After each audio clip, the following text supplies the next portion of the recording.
Hi, everyone, and welcome back to Taking Up Space with Jordan. I'm your host, Jordan, and welcome to the last episode of Taking Up Space for 2025. Last week was supposed to be the end of the season, and we were going to kick back up in the new year. But I don't know, something was in the air, and audio and video just weren't working for me. So here we are today. This is going to be a reflection of kind of how 2025 has gone and where we're going in 2026. And I hope that you're super interested, and I hope that you continue to support me in 2026 because I feel like there's a lot of big changes coming up for me and I would love to share them with you. So let's get into it. So a couple of things that I've talked about over the past year for me are I feel like I have been in a transition stage in 2025. And I didn't realize that though until probably a month or two ago. And what was happening is I was battling or having this friction of what I wanted my life to look like versus where I actually was. And where the friction was there were so many things happening at the beginning of 2025 that just really set me adrift for the rest of the year. It became really difficult for me to kind of swing back and get back into the rhythm of things. My routines, my habits, those were fine and everything, but there was just something emotionally. Basically, at the beginning of the year, my dogs both became very, very ill. And it was the first time in a very long time where I felt truly alone. And I hadn't felt alone like that since, honestly, in my marriage, full transparency. I think why I felt so alone was because it was just everything was on me, trying to maintain my job, trying to maintain my household, trying to figure out what was going on with my dogs and advocating for my dogs at the vets. And so there was just a lot of emotional drain that happened at the beginning of the year. And it took a lot to get back to the place that I am in today.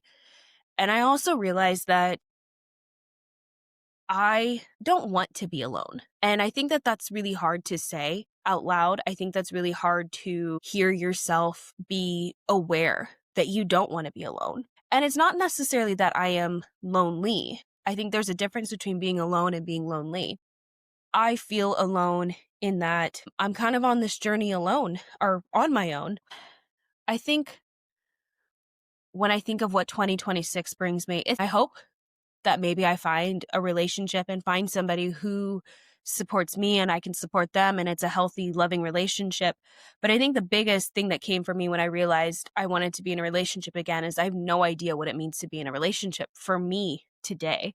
I have done so much healing over these past couple of years. And now I'm sitting here going, what does this version of me look like in a healthy, happy relationship? And that's foreign to me. It is so hard for me to even imagine what that might look like. And so going into 2026, I am really trying to lean into the curiosity of what love is and what love can look like for me, whether that's self-love, platonic love, romantic love. I'm really trying to be more curious and be more open to the idea of who I love and who I let into my life, I think is the better way to phrase that. I think the other part that I think about when it comes to being in a relationship or trying to decide to be in a relationship is being on the dating apps is not good for my mental health. I don't think it's really honestly good for anybody's mental health unless you're being successful on the dating apps. But what I don't want to hear anymore is someone saying, give it time, because here's the thing. The people that are saying that are the ones that are in happy, healthy relationships. And when I hear those types of words, I just roll my eyes because who are you to say, give it time? And I know that might sound mean. That might sound petty, but who cares? It's my emotions. It's my life. But I think it's more than time. And I think that's where my frustration is when I look around in the world and I see who I am interacting with, I'm not seeing somebody who is even the potential for a future partner. And I think that that can be frustrating for a lot of women out there who are trying to find partners, who are trying to find people, or even just like find people to be curious about.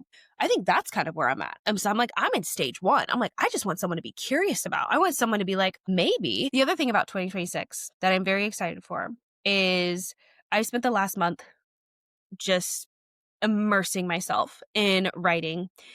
And it has truly brought back so much joy in my life. This was something that I have always wanted to do since I was a kid. I remember writing stories all the time in notebooks. I used to ask for journals and pens when I was a kid just so I could handwrite stories. And I lost a lot of that growing up, going to college, doing the corporate thing. And I sat down a month ago with this story in my head. And I was just like, I'll just write a couple lines and like it, maybe nothing will come of it.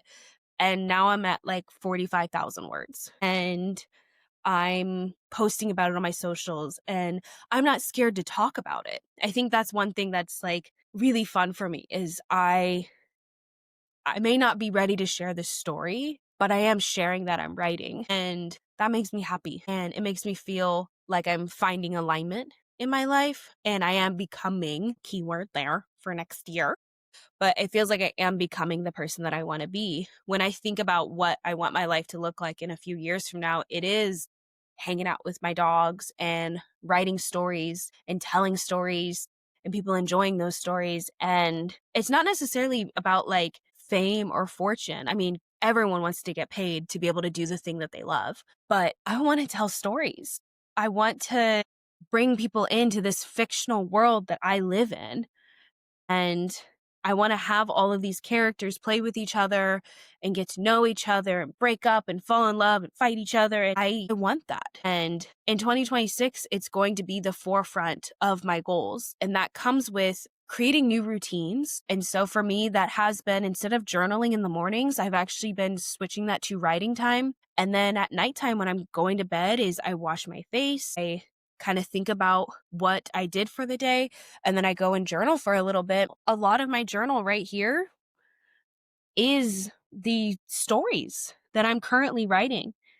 And there's scenes, and I can see all of the things playing out in my head. And to be able to put that to paper, I don't know, it just brings a joy for me that I haven't felt in since I was a kid. I think when you're sitting down and you're thinking about your 2026 goals, which I know can feel overwhelming. I know it can feel like a lot to think already about 2026 when you're still struggling in 2025. But I like to look forward to things. I think giving myself the hope and the promise of tomorrow is really important.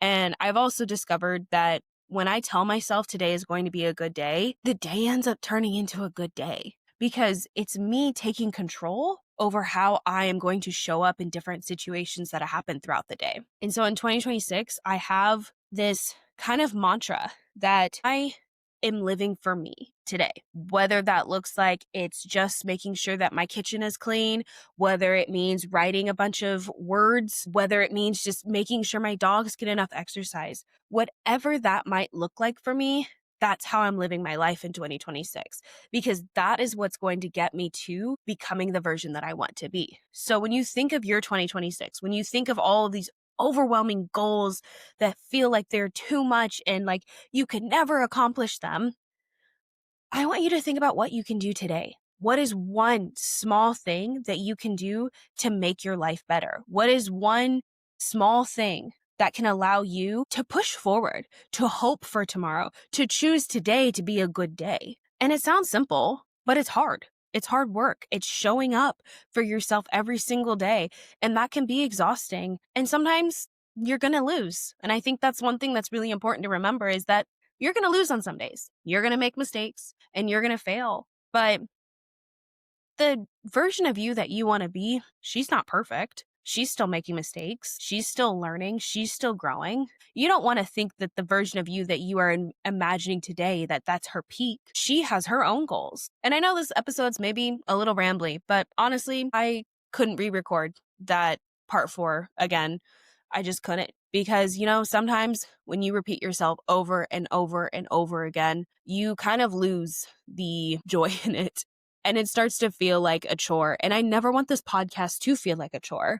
And so even today, when I decided to sit down and record, I was like, I'm not going to put any makeup on. I'm going to put on a t-shirt dress. I'm going to be comfortable. I still got to wash my hair.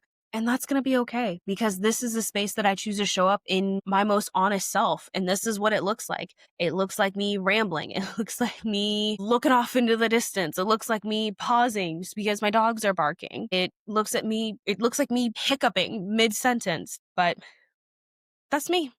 That's who I am.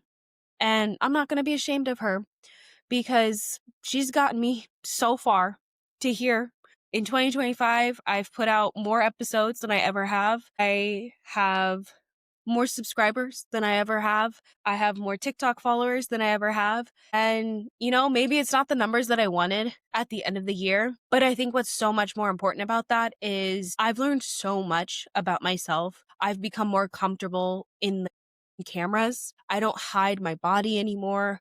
I don't hide when I have blemishes on my face because this is hard. Sitting in a camera, sitting in front of a microphone and talking, it's not as easy as people think it is. It's not as easy to let people's bad words about you just run off your back. It's not easy to hear people in your friend groups snickering about your little podcast. And those people aren't my friends anymore.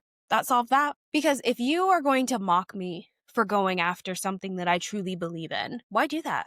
Why tear somebody down for going after their dreams? Why tear someone down for trying to do something that is brave, that is trying, rather than just sitting and thinking about maybe doing it one day? So in 2026, I don't care what your word is. I don't care what your habits are, what your routines are going to be. But I do want you to not be too scared to go after the thing that you want to go after. I don't want you to be too scared because you think people are going to make fun of you. And I don't want you to be too scared to never try. Because even if this podcast were to end today, I get to say, I did it. I tried. I had a podcast for 2 years. That's pretty cool to me. I had almost 100 followers on YouTube. That's pretty cool to me.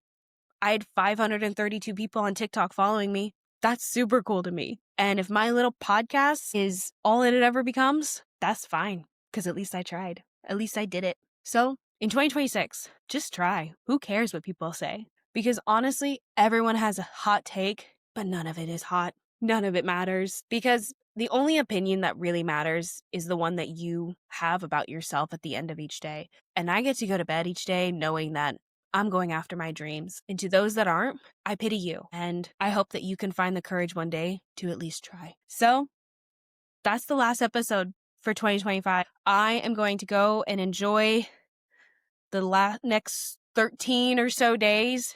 I'm going to be prepping for 2026, making sure my home is clean. I'm going to enjoy the holidays with my family. And I hope wherever you are in the world, I hope that you can find it in you to find the courage in 2026 to finally do it. Whatever it is.